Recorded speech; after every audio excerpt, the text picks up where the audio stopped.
एक गांव था पिचकुआ। उसी गांव में एक चूड़ी वाली मुन्नी रहती थी। गांव की सभी औरतें उसी से ही चूड़ी खरीदती थी क्योंकि उसकी चूड़ी बहुत ही सुंदर होती थी। क्योंकि मुन्नी खुद ही अपने हाथों से चूड़ियां बनाया करती थी। चूड़ी तो उसकी बहुत सुंदर होती थी, पर मुन्नी की सूरत वो बहुत ही कुरूप थी, काली थी। इसलिए गांव की सभी औरतें उसे कल्लो कल्लो बोलकर चिढ़ाती थीं। एक दिन मुन्नी की दुकान पर गांव की दो औरतें उषा और निशा चूड़ी लेने आती हैं। ए चूड़ी वाली, जरा हमें अच्छी सी सुंदर सुंदर चूड़ी दिखा तो। और मुझे भी, मेरे मामा के बेटे की शादी है, उसकी शादी के लिए मुझे चूड़ी चाहिए। हाँ हाँ बहन, दिखाती हूँ अभी।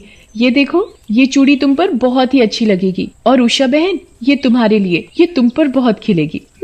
ये इतनी भी खास नहीं है, तुमने तो बिल्कुल अपने जैसी बदसूरत से ही दिखा दी है। फिर दोनों मुन्नी का मजाक उड़ाने लगती हैं और जोर जोर से हंसने लगती हैं। फिर दोनों वहाँ से बिना चूड़ी लिए ही चली जाती हैं। शाम का समय था। मुन्नी अपने घर में बैठी हुई चूड़ियां बना रही थी कि अचानक मुन्नी के घर में आग लग जाती है। मुन्नी का ध्यान बस चूड़ी बनाने पर था। उसे जरा भी पता नहीं था कि उसके घर को आग ने घेर लिया है। तभी मुन्नी की नजर आग पर जाती है। आग आग, अरे कोई बचाओ मुझे, मेरे घर में आग लग गई है, कोई तो बचाओ। मुन्नी की आवाज सुनकर गांव के सभी लोग वहां इकट्ठा हो जाते हैं।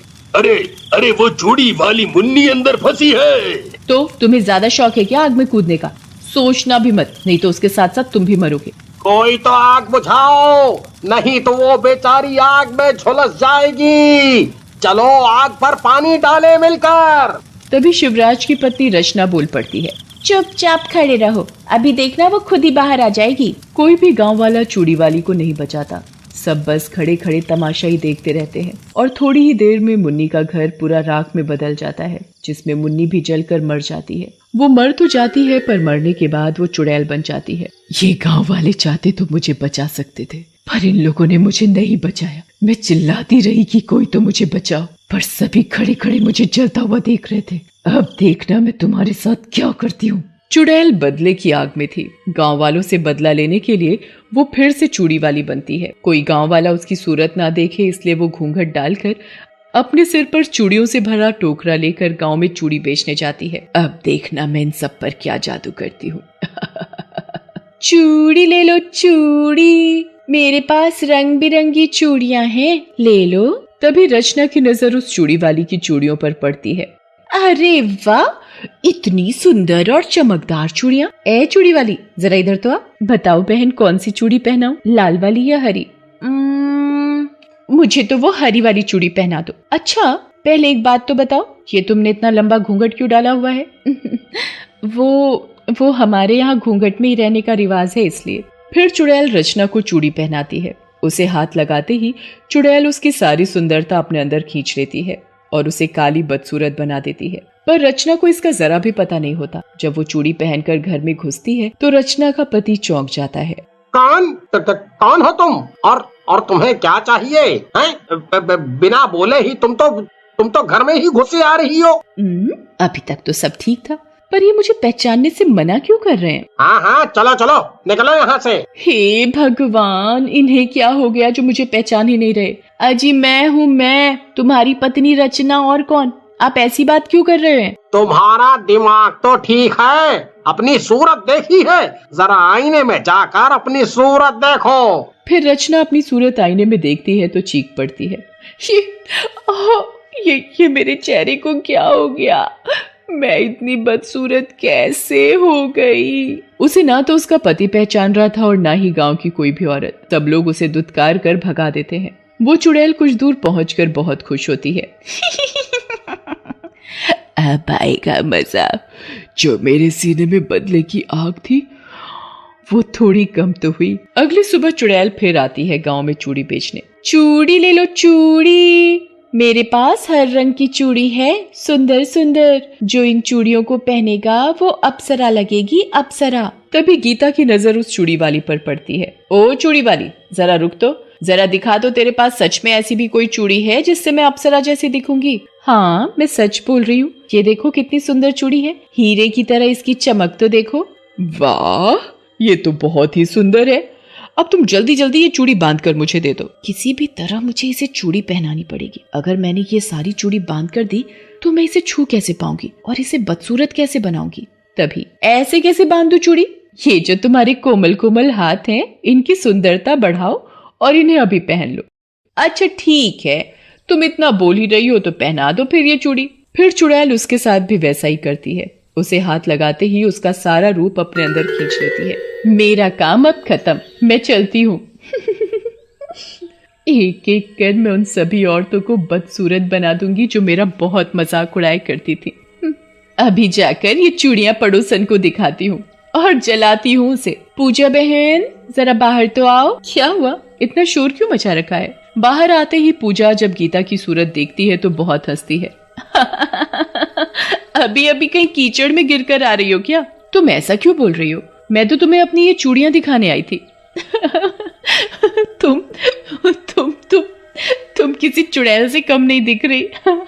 बस फिर क्या था, दोनों में लड़ाई शुरू हो जाती है। अरे मुझसे क्या लड़ती हो, पहले अपनी सूरत जाकर आईने में तो देखो। दूर खड़ी चुड़ैल ये सब देखकर बहुत खुश हो रही थी। अभी तो ये शुरुआत है, मैं तो यही चाहती हूँ कि तुम सब लड़ो मरो, एक दूसरे को बेइज्जत करो। फिर चुड़ैल हंसती हुई गांव से बाहर चली जाती है। एक एक करके चुड़ैल गांव की सभी औरतों को बदसूरत बना देती है। किसी का पति उसे नहीं पहचान रहा होता है तो किसी के बच्चे अपनी माँ को नहीं पहचान पा रहे थे। निशा बहन, गांव की सभी औरतें कितनी बदसूरत और काली हो गई हैं। पूरे गांव में बस हम कुछ औरतें ही बची हैं जिसे अभी तक कुछ नहीं हुआ। इसका मतलब अब हमारी बारी है क्या? ये जो भी हो रहा है गांव की औरतों के साथ, उसके पीछे मुझे कुछ गड़बड़ लगती है। इससे पहले कि हमारे साथ भी ऐसा कुछ हो, पता तो करना पड़ेगा इसके पीछे का माजरा। फिर क्या था, उषा की नजर चारों तरफ रहने लगी। गांव में फिर चूड़ी वाली आती है आवाज लगाती हुई। ये देखो कितनी सुंदर सुंदर चूड़ियां लाई हूं मैं। आज मेरी चूड़ियां किसके हाथों की शोभा बढ़ाने जा रही हैं? तभी अंजू, निशा और पूजा मटके में पानी भरकर सामने से आती दिखाई पड़ती हैं। वो देखो चूड़ी वाली, चलो चलते हैं वहां। मेरे पास आज की चूड़ियां कुछ खास ही हैं। इसे पहनकर तुम तीनों गांव में सबसे सुंदर दिखने वाली हो। फिर देर किस बात की, पहना दो हमारे हाथों में ये चूड़ियां। चुड़ैल एक एक करके तीनों को चूड़ी पहना देती है, पर चुपके से उषा उसे चूड़ी पहनाते देख लेती है। जब चुड़ैल वहां से जाने लगती है तो तीनों का रूप बदलने लगता है। अच्छा तो ये बात है, सारी गड़बड़ ये चूड़ी वाली की है। पर ये है कौन, कहां से आती है और कहां जाती है? पता करती हूँ। उषा चुपके चुपके चुड़ैल का पीछा करती है। जैसे ही चुड़ैल अपना घूंघट ऊपर करती है तो उषा उसे देखकर चौंक जाती है। ये तो कोई चुड़ैल है, पर ये ऐसा क्यों कर रही है? ये पता करने के लिए मुझे पहाड़ी वाले बाबा के पास जाना पड़ेगा। उषा वहां से सीधा बाबा के पास जाती है और बाबा को उस चुड़ैल के बारे में सब बता देती है। तुम्हें घबराने की कोई जरूरत नहीं, मैं उसे अपनी शक्तियों से भस्म कर दूंगा। तुम एक काम करो, ये लो रस्सी। कल जब वो चुड़ैल गांव आई तो उसे इस रस्सी से बांध देना। इस रस्सी पर मैंने मंत्र पढ़ दिया है। चुड़ैल इस रस्सी को चाहकर भी नहीं खोल पाएगी। फिर मुझे यहाँ बुला लेना। उषा फिर रस्सी लेकर वहां से चली जाती है। अगले दिन जब चुड़ैल चूड़ी बेचने आती है तो उषा उसे बातों में लगा लेती है। ये चूड़ी तो बहुत ही सुंदर है, ऐसा करो एक एक करके तुम ये सारी चूड़ी मुझे पहनाओ। जो चूड़ी मुझे सबसे अच्छी लगेगी वो मैं ले लूंगी। चुड़ैल जैसे ही उसे चूड़ी पहनाने के लिए आगे हाथ बढ़ाती है, वैसे ही उषा जल्दी से उसके हाथ रस्सी से बांध देती है और चिल्ला चिल्ला कर सभी गांव वालों को इकट्ठा कर लेती है। जल्दी आओ सब। क्या हुआ बहन, क्यों चिल्ला रही हो? उषा चुड़ैल का घूंघट हटा देती है। ये देखो, ये कोई चूड़ी वाली नहीं थी, ये तो कोई चुड़ैल है। हाँ मैं चुड़ैल हूँ, और मुझे चुड़ैल किसने बनाया? तुमने। जाने दो, छोड़ दो मुझे, तुम सबको नहीं छोड़ूंगी मैं।